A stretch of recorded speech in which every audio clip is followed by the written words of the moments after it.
chairperson for the second talk, Dr. Sujit, very loved person and recipient of the recent Dr. Mamta Oration Award, and also she's been given the label of director of the forum for the last couple of years. So many good cultural activities have been under her, guidance and her work. Welcome, Chairperson Dr. Sujit, and please invite the speaker, Dr. Renu Chavna. Deepti, can I just make an announcement? Ji. We all know that we lost Dr. Anita Rajokar just a few days back, and join or speak anything about her, their friends or colleagues or whatever, they can send me their names so that we can do it on Saturday. The link and the thing will be shared by Malti. Okay? There may be a few classmates of hers, or maybe those who have good friends and they want to share the memories.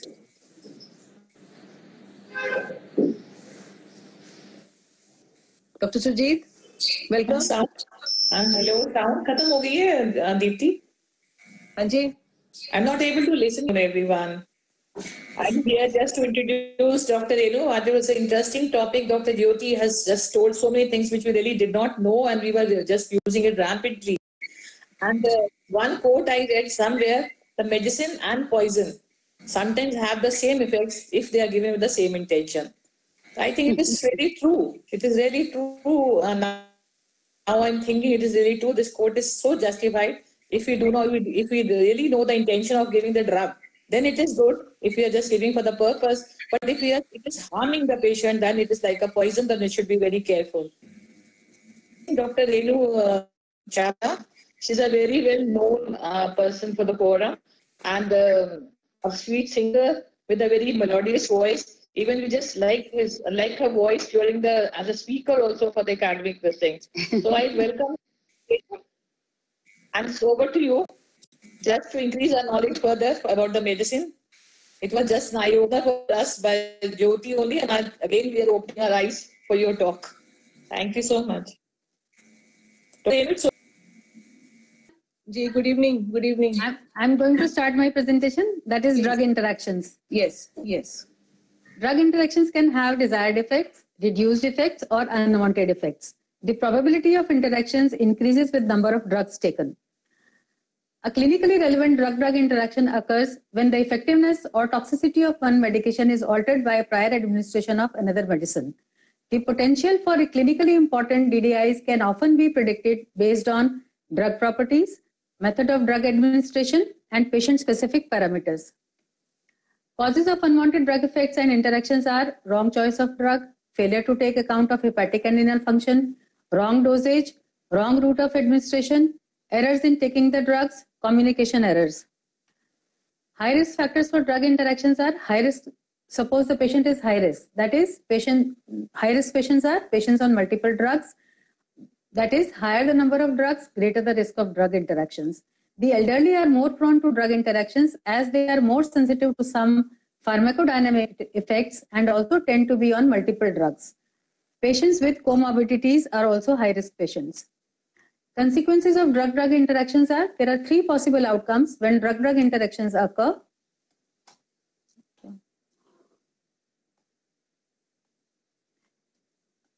First is the one drug may intensify the effects of the other. For example, aspirin given together with warfarin or coumarin increases the chances of bleeding.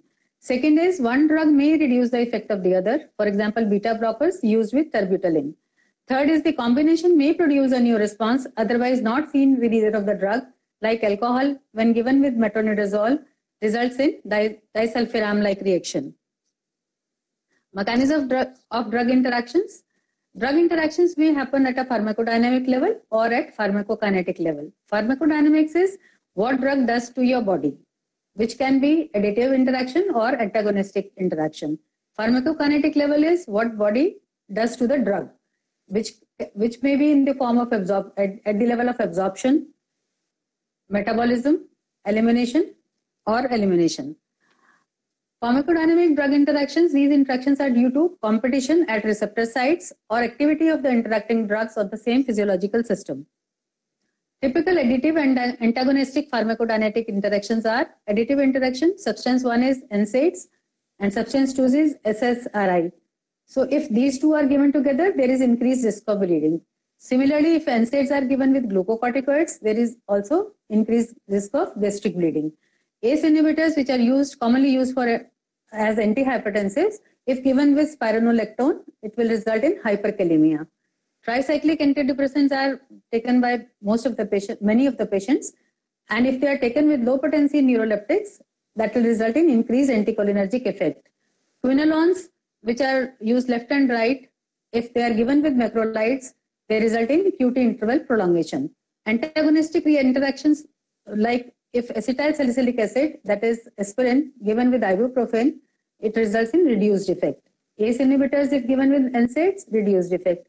Levodopa, classical neuroleptics, they also result in decrease in the effect. Opposing pharmacodynamic interactions, antagonistic are, these are the examples like NSAIDs with antihypertensives, diuretics with hypoglycemics, steroids with hypoglycemics, beta blockers with beta agonists, CNS depressants with sympathomimetics or caffeine, warfarin with vitamin K, lithium with NSAIDs. Pharmacokinetic interactions causes are formation of complexes causing decreased absorption, or competition for uptake transporters, or induction of metabolizing enzymes. Pharmacokinetic drug interactions, absorption, when it occurs at the level of absorption, that is drugs, food and drinks can alter the absorption of drugs. Antacids and oral iron preparations block absorption of quinolones, tetracycline and azithromycin and other antibiotics also. Iron supplements, anti-antibiotic or calcium bind together in the stomach instead of being absorbed into the bloodstream. Omeprazole, when taken with food, its absorption is reduced. Similarly, ampicillin or amoxicillin taken with food, their absorption is decreased. Omeprazole H2 antagonists decrease the absorption of ketoconazole and delaviridine. Pharmacokinetic drug interactions, distribution. The drug moves from bloodstream into various fluids and tissues, or drug may get bound to plasma proteins. One drug may displace another drug from these sites.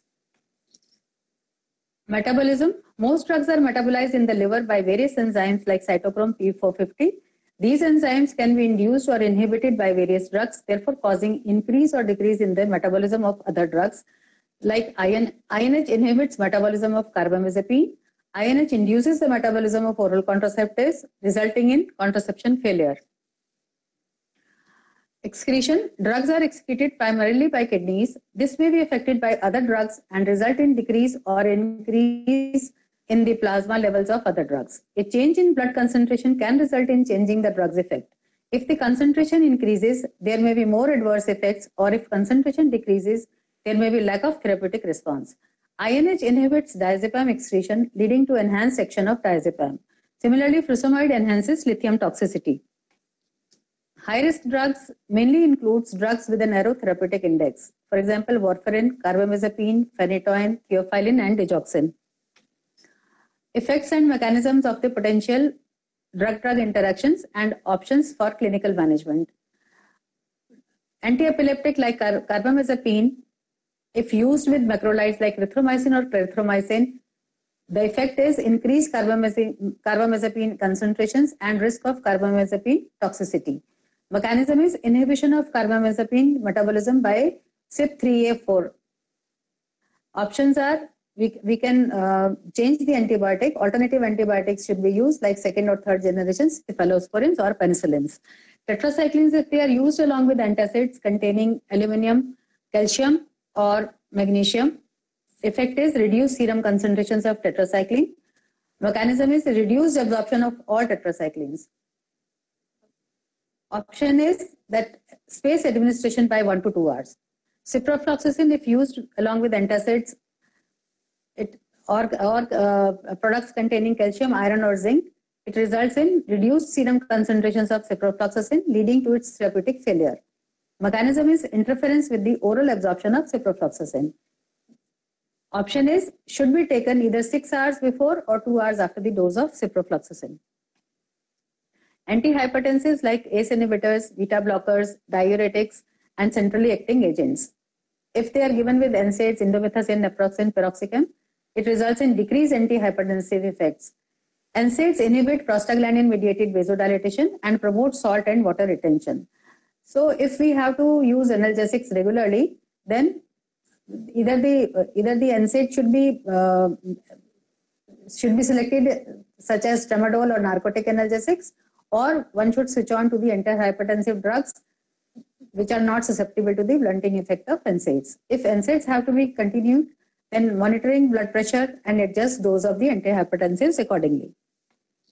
Theophylline, if used with ciprofloxacin and erythromycin, theophylline accumulation leading to excessive blockade of adenosine receptors and phosphodiesterase, resulting in tachycardia and other dysarrhythmias, tremors, and seizures. Action occurs by inhibition of CYP1A2 mediated metabolism of theophylline, and therefore its increased blood levels. The dose of theophylline should be reduced and theophylline plasma concentrations monitored when a patient begins taking ciprofloxacin or erythromycin.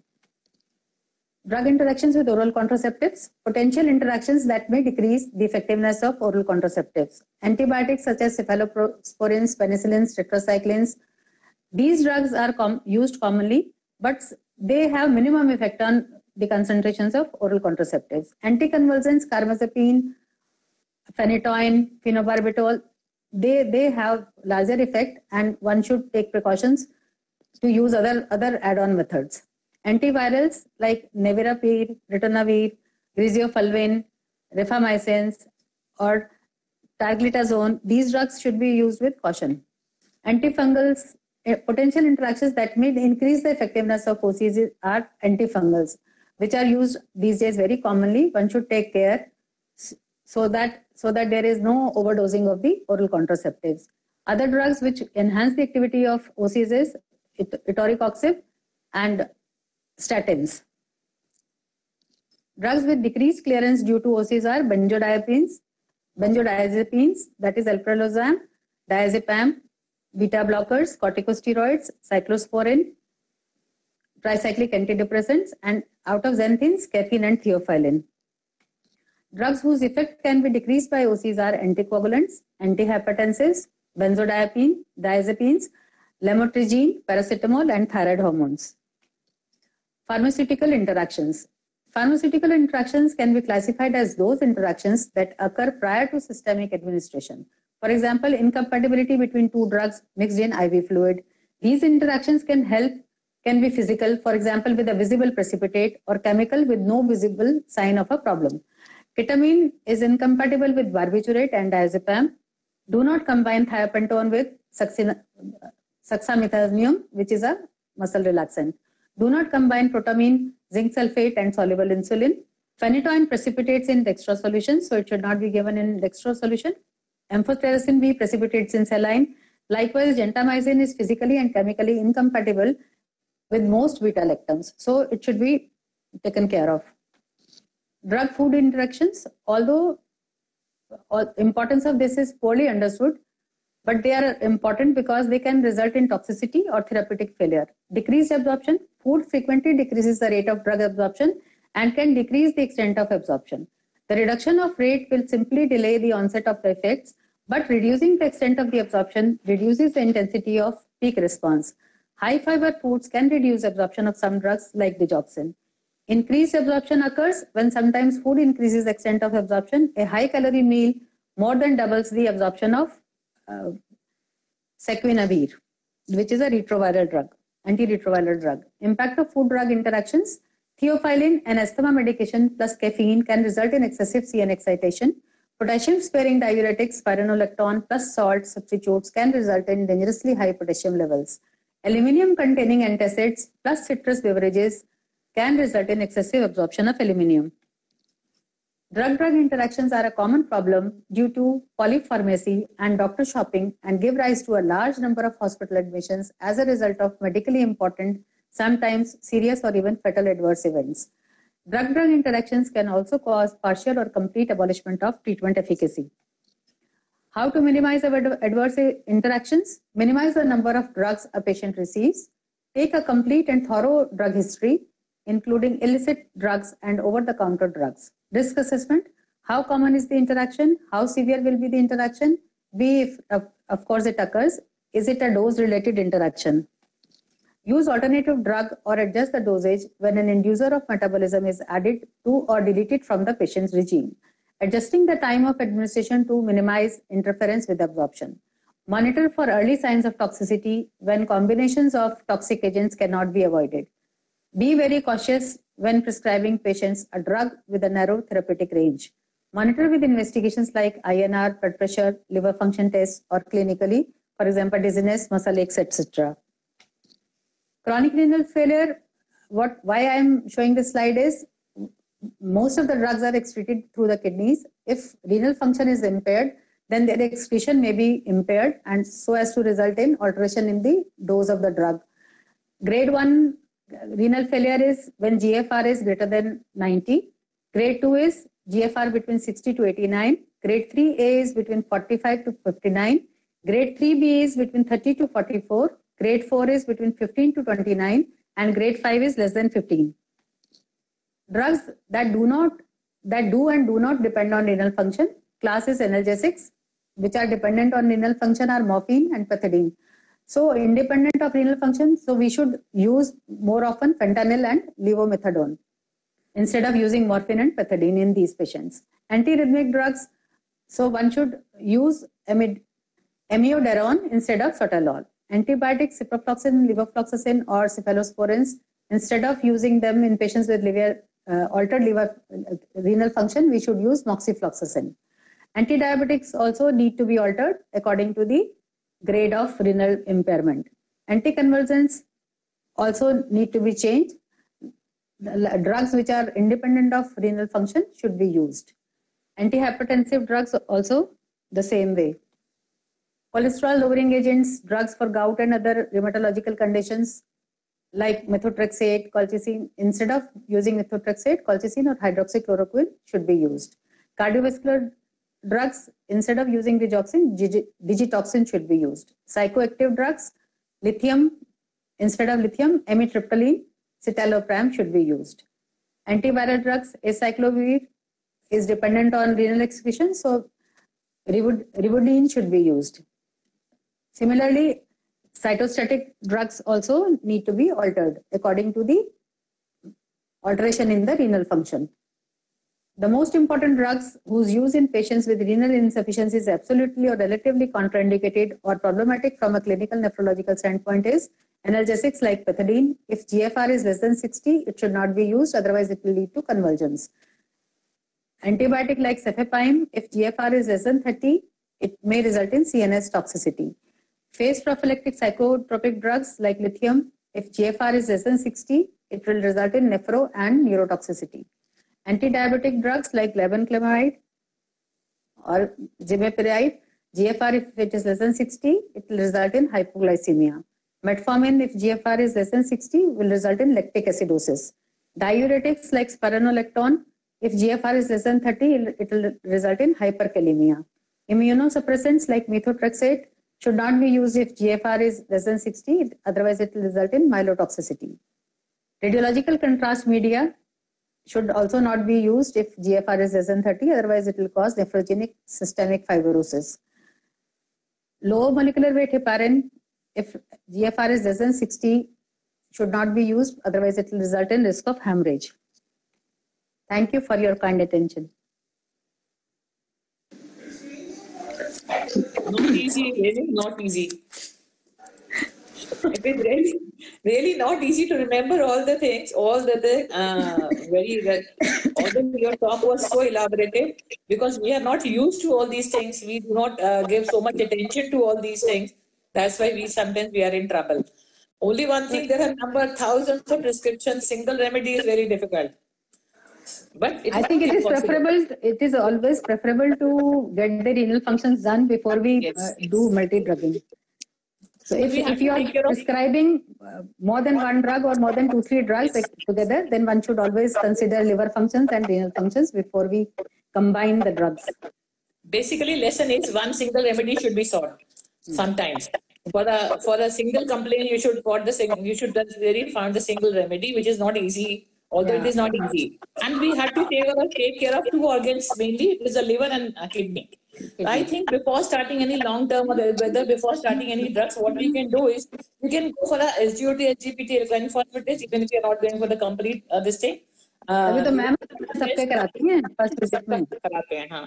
And the other is kidney wise we can go. I think kidney wise we can be more careful about creatinine and urea.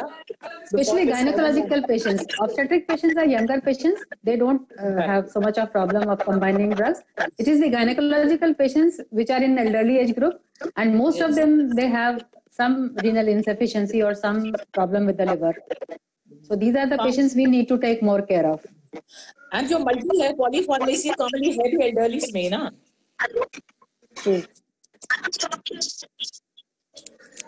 Commonly जो polypharmacy है जो है commonly it is in elderly patient only. Elderly patient taking that guच्छा of the drugs इकट्ठा. They have so many drugs. They have like when they come to your OPD, they have even menopausal, perimenopausal, postmenopausal. They are just carrying with them with a number of drugs. This number of prescription with them. There we have a problem. They take over the counter drugs also, no? They have नहीं पता brand name भी नहीं पता हमें. Only thing we have to ask the patient कि आप किस purpose के लिए खा रहे हो. Anti-hypertensive हमें एक आधे का नाम पता है जो वो लोग देते हैं, सारे को तो पता ही नहीं है. Even sometimes the new anti-diabetic drug जो आई है नई वाली, उनके सबके नाम हम लोग को नहीं पता होते. अब इसलिए थोड़ा सा easy नहीं है हमारे लिए. Ultimately the main है कि but it's preferable to take a physician referral if patient is taking multiple drugs. They generally when they come to us, they're already under a physician. They're carrying the parcha. They're carrying the parcha for physician.